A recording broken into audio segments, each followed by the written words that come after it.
दोस्तों, आप सभी का हमारे इस नए वीडियो में स्वागत है। हम आशा करते हैं आप सभी को ये वीडियो बहुत पसंद आएगी, क्योंकि आज की जो कहानी है ये सास बहू की बेहतरीन कहानी है। आशा करते हैं आपको पसंद आएगी। आइए शुरुआत करते हैं।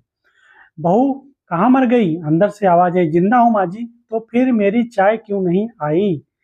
कब से पूजा करके बैठी हूँ, ला रही हूँ माँ जी। बहू चाय के साथ भजिया भी ले आई। सास ने कहा, तेल का खिलाकर क्या मारोगी? बहू ने कहा, ठीक है माँ जी, ले जाती हूँ। सास ने कहा, रहने दे, अब बना दिया है तो खा लेती हूँ।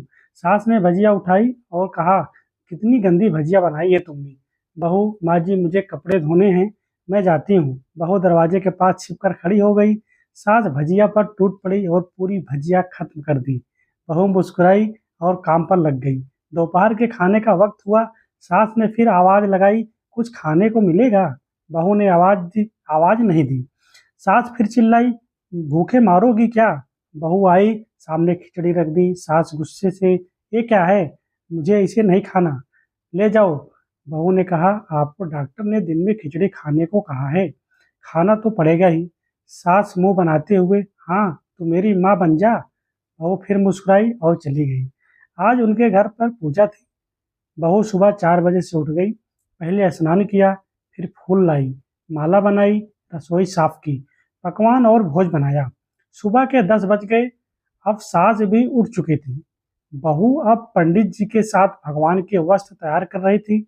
आज ऑफिस की छुट्टी भी थी, तो उनके पति भी घर पर थे। पूजा शुरू हुई। सास चिल्लाती, बहू ये नहीं है, वो नहीं है। बहू दौड़ी दौड़ी आती और सब करती। अब दोपहर के 3 बज गए थे। आरती की तैयारी चल रही थी। पंडित जी ने सबको आरती के लिए बुलाया और सबके हाथों में थाली दी। जैसे ही बहू ने थाली पकड़ी, थाली हाथों से गिर पड़ी। शायद भोज बनाते हुए बहू के हाथों में तेल लगा था, जिसे वो पोंछना भूल गई थी। सारे लोग तरह तरह की बातें करने लगे। कैसी बहू है, कुछ नहीं आता, एक काम भी ठीक से नहीं कर सकती, ना जाने कैसी बहू उठा लाए, एक आरती की थाली भी संभाल नहीं सकी। उसके पति भी गुस्सा हो गए, पर सास चुप रही, कुछ नहीं कहा, बस यही बोल के छोड़ दिया, सीख रही है, सब सीख जाएगी धीरे धीरे। अब सबको खाना परोसा जाने लगा। बहू दौड़ दौड़ के खाना देती, फिर पानी लाती। करीब 70 से 80 लोग हो गए थे। इधर 2 नौकर और बहू अकेली, फिर भी वहां सारा काम बहुत ही अच्छे तरीके से करती। अब उसकी सास और कुछ आस पड़ोस के लोग खाने पर बैठे। बहू ने खाना परोसना शुरू किया। सास को खाना दे दिया गया। जैसे ही पहला निवाला सास ने खाया, तुमने नमक ठीक नहीं डाला क्या? एक काम ठीक से नहीं करती, पता नहीं मेरे बाद कैसे ये घर संभालेगी। आस पड़ोस वालों को तो जानते ही हो ना साहेब, वो बस बहाना ढूंढते हैं नुक्स निकालने का। फिर वो सब शुरू हो गए, ऐसा खाना है, ऐसी बहू है, ये वगैरह वगैरह। दिन का खाना हो चुका था। अब बहू बर्तन साफ करने नौकरों के साथ लग गई। रात में जगराता का कार्यक्रम रखा गया था। बहू ने भी एक दो गीत गाने के लिए स्टेज पर चढ़ी। सास जोर से चिल्लाई, मेरी नाक मत कटा देना, गाना नहीं आता तो मत गा, वापस आ जा। बहू मुस्कुराई और गाने लगी। सबने उसके गाने की तारीफ की, पर सास मुंह फुलाते हुए बोली, इससे अच्छा तो मैं गाती थी जवानी में, तुझे तो कुछ भी नहीं आता।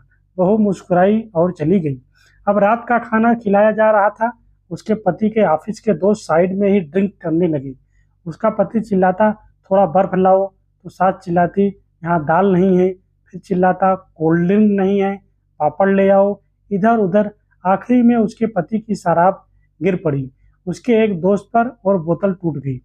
पति गुस्से में 2 थप्पड़ अपनी पत्नी को लगाते हुए कहता है, जाहिल कहीं की, देख कर नहीं कर सकती, तुझे इतना भी काम नहीं आता। सारे लोग देखने लगे। उसकी पत्नी रोते हुए कमरे की तरफ दौड़ी। फिर उसके दोस्तों ने कहा, क्या यार, पूरा मूड खराब कर दिया, यहाँ नहीं बुलाया होता, हम कहीं और पार्टी कर लेते। कैसे अनपढ़ गवार बीबी ला रखी है तूने, उसे तो मेहमानों की इज्जत और काम करना तक नहीं आता, तुमने तो हमारी बेइज्जती कर दी। अब आस पड़ोस की औरतों को और बहाना मिल गया।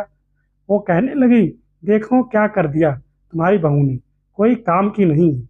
मैं तो कहती हूँ अपनी बेटी की दूसरी शादी करा दो, छुटकारा पाओ इस गंवार से। सास उठी और अपने बेटे के पास जाकर उसे थप्पड़ मारा और कहा, अरे नालायक, तुमने मेरी बहू को क्यों मारा? तेरी हिम्मत कैसे हुई, तेरी टांग तोड़ दूंगी। उसके बेटे के दोस्त कुछ कहने ही वाले थे कि उसकी माँ ने घूरते हुए कहा, चुप, बिल्कुल चुप, यहाँ दारू पीने आए हो, जबकि पता है आज पूजा है और तुम्हें पार्टी करनी है। कैसे संस्कार दिए हैं तुम्हारे माता पिता ने? और किसने मेरी बहू को जाहिल बोला? जरा इधर आओ, चप्पल से मारूंगी अगर मेरी बहू को किसी ने शब्द भी कहा हो तो। अरे पापी, तूने उस लड़की को बस इसलिए मारा कि तेरी शराब टूट गई?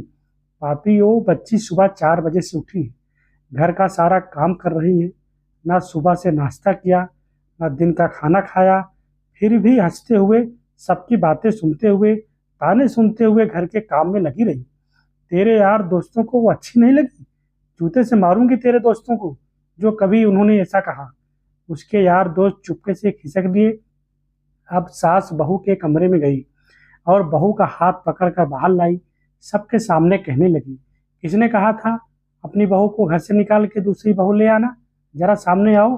कोई सामने नहीं आया। फिर सास ने कहा, तुम जानते भी क्या हो इस लड़की के बारे में? ये मेरी माँ भी है, बेटी भी। माँ इसलिए मुझे गलत काम करने पर डांटती है और बेटी इसलिए कभी कभी मेरे दिल की भावनाएं समझ जाती है।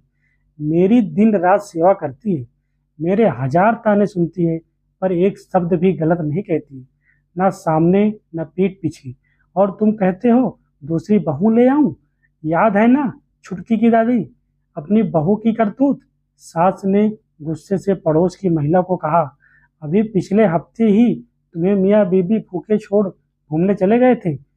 मेरी इसी बहू ने 7 दिनों तक तुम्हारे घर पर खाना पानी, यहाँ तक कि तुम्हारे पैर दबाने जाती थी, और तुम इसे जाहिल बोलती हो? जाहिल तो तुम सब हो जो कोयले और हीरे में फर्क नहीं जानते। अगर आइंदा मेरी बहू के बारे में किसी ने एक लफ्ज भी बोला तो तुमसे बुरा कोई नहीं होगा, क्योंकि ये मेरी बहू नहीं, मेरी बेटी है। बहू सिसकियां लेते हुए फिर कमरे में चली गई। सास ने एक प्लेट उठाई और भोजन परोसा, बहू के कमरे में खुद ले गई। सास को भोजन लाते देखा तो बहू ने कहा, अरे माँ जी, आप क्या कर रही हो, मैं खुद ले लेती। सास ने प्यार से ताना मारते हुए कहा, डर मत, इसमें जहर नहीं है, मार नहीं डालूंगी तुझे। तुझे नई सास चाहिए होगी, पर मुझे अभी भी तू ही मेरे घर की बहू चाहिए। बहू ने अपनी सास को रोते हुए गले से लगा लिया। सास भी रो दी पहली बार और कहा, चल खाना खा ले। फिर मजाक करते हुए कहा, फिर मेरे पैर दबाने चले आना, और ये ख्याल मन में मत लाना कि सास पैर बोलती है। किसी दिन मैं इसका गला दबा दूंगी, क्योंकि कभी भी मैं भी यही सोचती थी। दोनों खूब हंसने लगी। कुछ रिश्ते बहुत मीठे होते हैं, बस बातें कड़वी होती हैं। Thanks for watching. Thank you. दोस्तों, हम आशा करते हैं आपको मेरी ये जो कहानी थी बहुत अच्छी लगी होगी। यदि कहानी अच्छी लगी तो वीडियो को लाइक कीजिएगा, शेयर कीजिएगा और चैनल को सब्सक्राइब कीजिएगा। थैंक यू दोस्तों। Thanks for watching. Thank you.